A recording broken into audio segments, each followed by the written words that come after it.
I knew something was wrong the moment my daughter whispered, "Just tell them you're a family friend who helped us move." She said it with barely a glance my way, adjusting her pearl necklace in the hallway mirror like the words cost her nothing. Like I was luggage she needed to explain away. We were standing in the marble foyer of her new home in Scottsdale, Arizona, 2,000 miles from the auto shop in Michigan, where I'd spent 40 years changing oil and rotating tires. My hands were still calloused. Hers were manicured. I didn't ask why. I already knew. The flight from Detroit had been long, my knees aching in the cramped seat. But I'd been excited. My daughter Rebecca had invited me out to see the house she and her husband Preston had just bought. 3,000 square feet, she'd said on the phone. Gated community. Pool. I'd packed my good jeans and the flannel shirt without any grease stains. Brought a bottle of wine I'd picked up at the duty-free, something French I couldn't pronounce. Now I stood there, holding that bottle, while a man in tennis whites walked past the open front door and waved. "Beautiful day," he called out. Rebecca waved back, all teeth and charm. Then she turned to me and lowered her voice. "Preston's boss lives 3 doors down. Just be, you know, casual." Casual, that's what she called it. I followed her inside. The floors were travertine, cool and spotless. Everything smelled like lemon and new carpet. There were orchids on the console table, the kind that cost more than my weekly grocery bill. On the wall hung a massive abstract painting, all swirls of gold and navy. No photographs. Not yet. Anyway, where should I put this? I held up the wine. "Oh."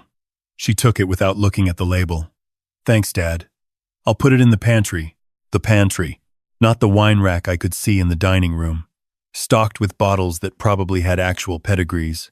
Preston came down the stairs in a polo shirt and khakis, phone in hand. He was younger than Rebecca by 3 years, 32 to her 35, with the kind of jaw that looked good in LinkedIn photos.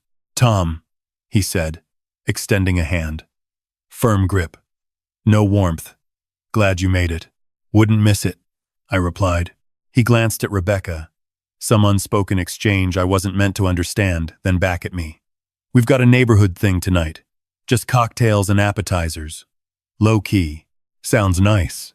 "Yeah." Another glance at Rebecca. "It's mostly Preston's colleagues and their spouses. You know? Professional crowd." I nodded. Professional. Not people like me. Rebecca led me down the hall to the guest room. It was clean, impersonal, like a hotel. Beige walls, white bedding, a single piece of art above the headboard that looked like it came from a furniture showroom. On the nightstand was a small card. Guest Wi-Fi. Preston Rebecca. 2024. Not Tom's room. Not Dad's space. Just guest. I set my duffel bag on the bench at the foot of the bed and sat down slowly. My back hurt. 63 years of bending over engine blocks had left me with 2 herniated discs and a limp I tried to hide. But I didn't complain. Never did. Rebecca hovered in the doorway. "So, about tonight. It's kind of important for Preston's career. His firm just made him junior partner, and a lot of the senior guys will be there with their families." "Congratulations to him," I said. "Yeah." She twisted her wedding ring, a rock the size of a marble. "The thing is, Preston's family they're kind of traditional.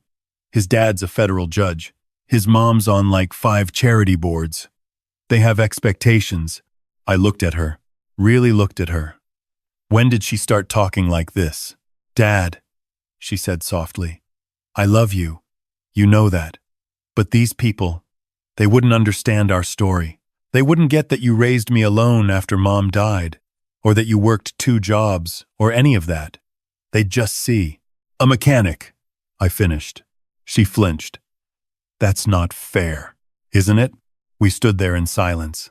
Then she sighed. "Just for tonight. Please, just say you're an old friend of the family, someone who knew Mom." "That's technically true." "Technically." I nodded. What else was I going to do?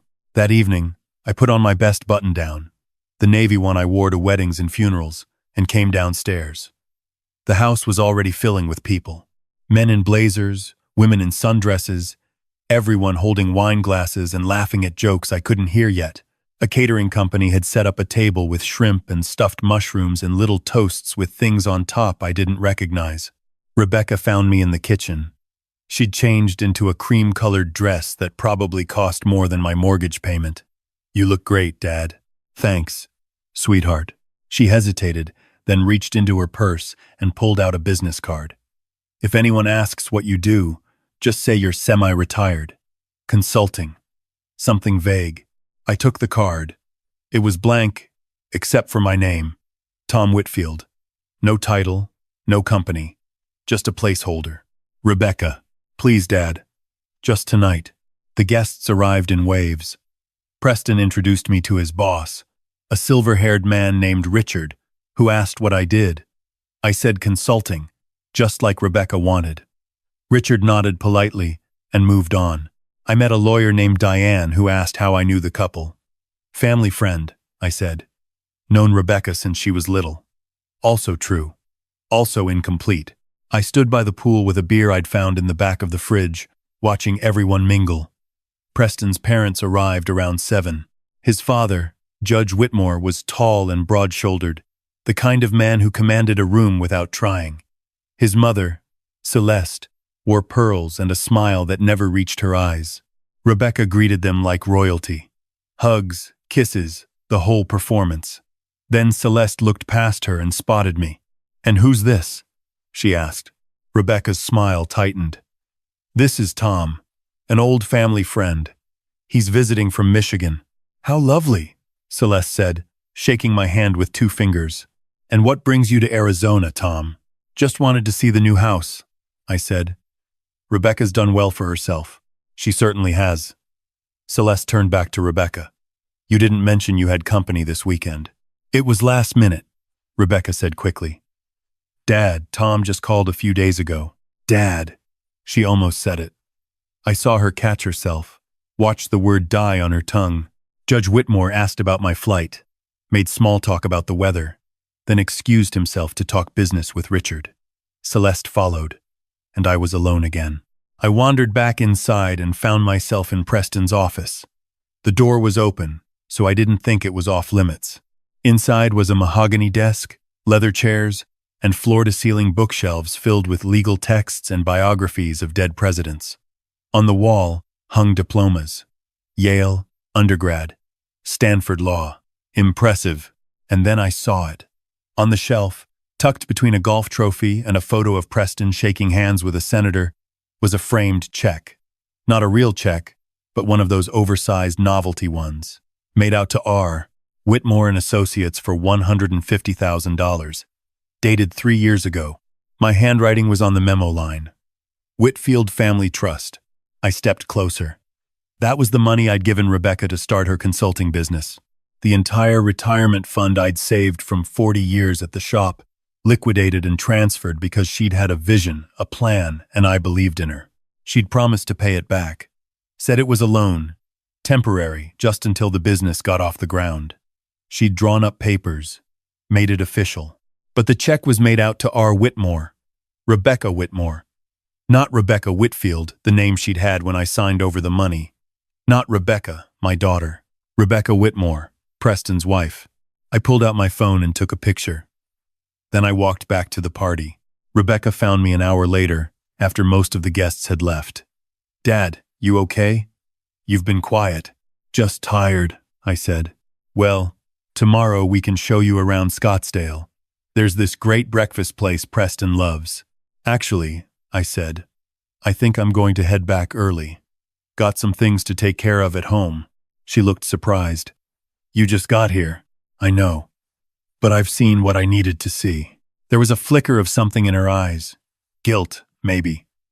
Or relief. The next morning, I called a car to take me to the airport. Rebecca was still asleep. Preston was at the gym. I left a note on the kitchen counter. "Thanks for having me. Tom, not Dad. Not love you. Just Tom." On the plane, I opened my phone and looked at the photo of the check again. Then I pulled up my email and scrolled back 3 years, to the original transfer documents. There it was, the loan agreement, co-signed by Rebecca Whitfield. Terms: repayment within 5 years or transfer of equivalent equity in the business. She'd never paid me back. Not a dollar. I opened my contacts and found the name I was looking for. David Chen, my accountant for the past 20 years. I typed out an email. David, need to discuss options regarding a business loan made in 2021. Recipient has not honored repayment terms. Exploring legal remedies. Please call when available. I hit send and closed my eyes. When I got home to Michigan, the house felt emptier than usual. It was a small ranch I'd bought in the 70s, back when Rebecca was still in diapers. 3 bedrooms, 1 bath, a garage I'd converted into a workshop. The mortgage was paid off. The roof leaked in 2 places. The driveway needed repaving. I made coffee and sat at the kitchen table, looking at the photo on the fridge. Rebecca at 18, cap and gown, holding her high school diploma. I'd been so proud that day. She was the first person in our family to go to college. Full ride to University of Michigan, business degree. She'd worked hard for it. I'd worked hard too. 2 jobs for most of her childhood. Day shift at the shop, night shift at the warehouse. I'd missed school plays and parent-teacher conferences, but the bills got paid. She got her braces, her laptop, her prom dress. When her mother died, Rebecca was only 7. Cancer. Fast and cruel. I'd promised Sarah on her deathbed that I'd take care of our girl, make sure she had every opportunity. I'd kept that promise. The phone rang. David. Tom, got your email. Tell me what's going on. I explained the situation.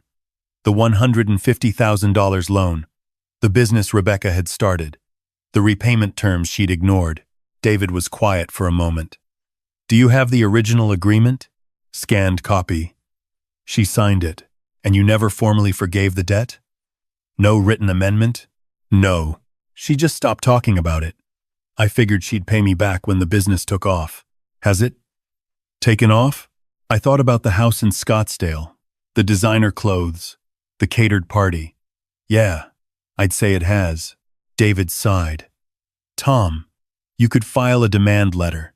Technically, after 5 years with no payment, you're within your rights to call in the debt or claim equity. But it's going to get ugly. This is your daughter. I know. Are you sure you want to do this? I looked at the photo on the fridge again. That girl didn't exist anymore. Or maybe she did. Somewhere under the pearls and the pretense. Maybe this was the only way to find her again. Send the letter, I said. The demand letter went out 3 days later. Certified mail, return receipt requested. It was professional, clinical, written in the language of contracts and obligations. It outlined the original loan, the repayment terms, and the current amount owed. $150,000 plus accrued interest at 4%, bringing the total to $178,000. Rebecca had 30 days to respond. She called on day 2. Dad, what the hell is this? I was in the garage, replacing the brake pads on Mrs. Henderson's Camry. I wiped my hands on a rag and put the phone on speaker. It's a demand letter, I said calmly. For the loan you never paid back. That wasn't a loan. That was a gift. Read the paperwork, Rebecca. You signed it. It was a loan. She was breathing hard, the sound sharp through the phone. You can't be serious. You're really going to sue me? I'm giving you 30 days to make arrangements. That's more than generous. Dad, I don't have $178,000 just lying around. Preston and I just bought this house. We're stretched thin. I almost laughed. Stretched thin in a 3,000 square foot house with a pool. Then we'll work out a payment plan, I said. Or you can transfer equity in the business. Those were the terms. This is insane. Why are you doing this? Because you introduced me as a family friend, Rebecca.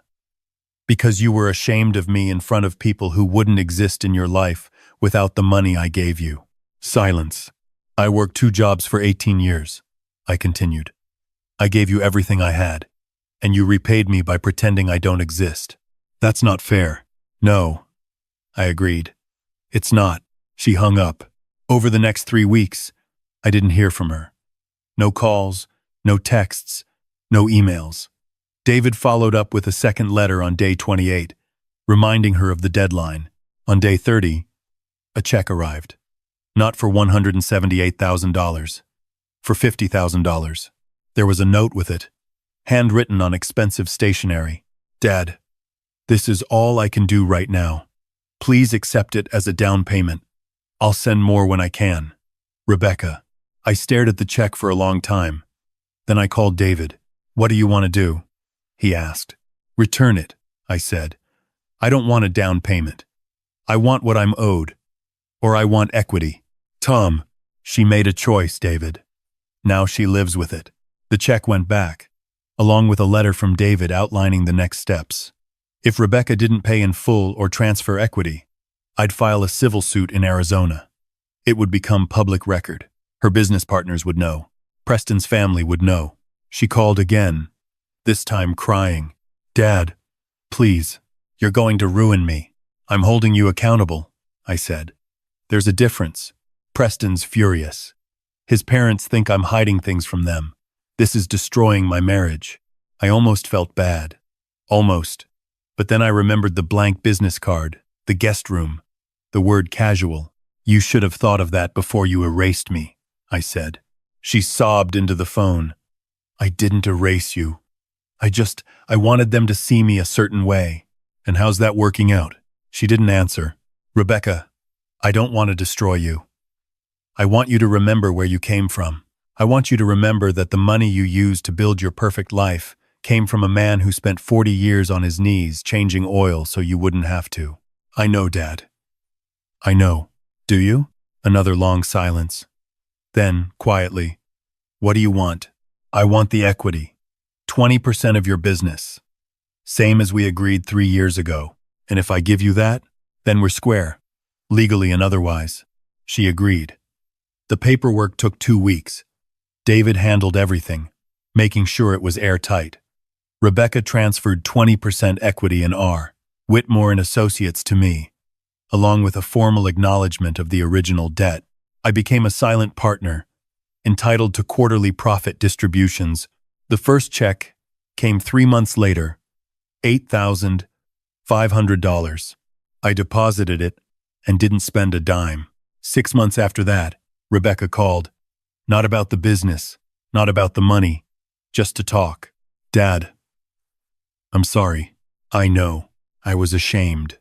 Not of you, of myself. I wanted Preston's family to think I came from money, that I was one of them. I thought if they knew the truth, they'd look down on me. And now? She laughed, but it wasn't happy. Now they know anyway. Preston told them about the lawsuit. His mother hasn't spoken to me in weeks. I'm sorry, I said. And I meant it. Don't be.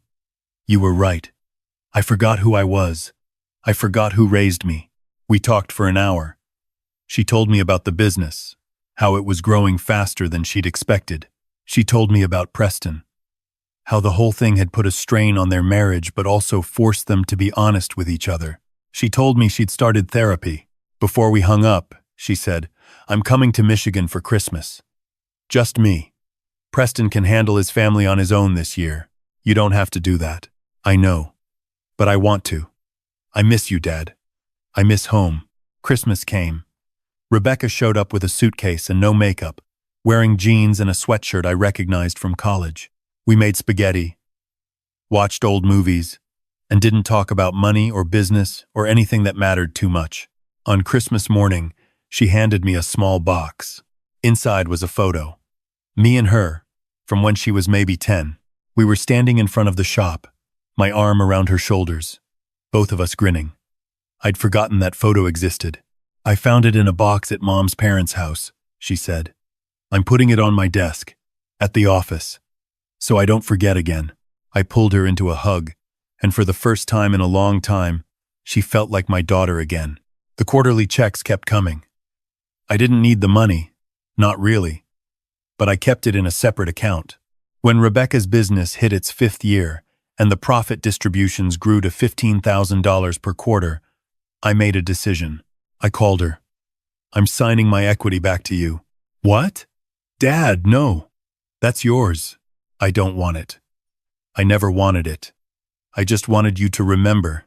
I remember. Good. Then take it back. Build something with it. And maybe one day when you have kids, you'll tell them about the guy who changed oil for 40 years so their mom could have a better life. She was crying now. I'll tell them, Dad. I promise. We drew up the paperwork. I transferred the equity to a trust in her name with one condition.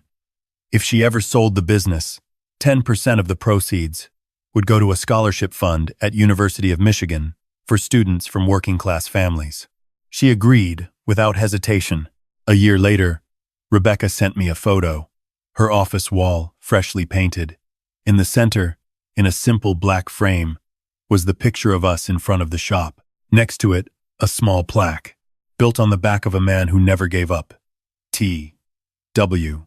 I hung that photo on my fridge, right next to the one of her in cap and gown. Sometimes love means letting go. Sometimes it means holding on. And sometimes it means reminding the people we love that they didn't get where they are alone. Because the quietest man in the room can still own the floor they're standing on. And sometimes that's enough.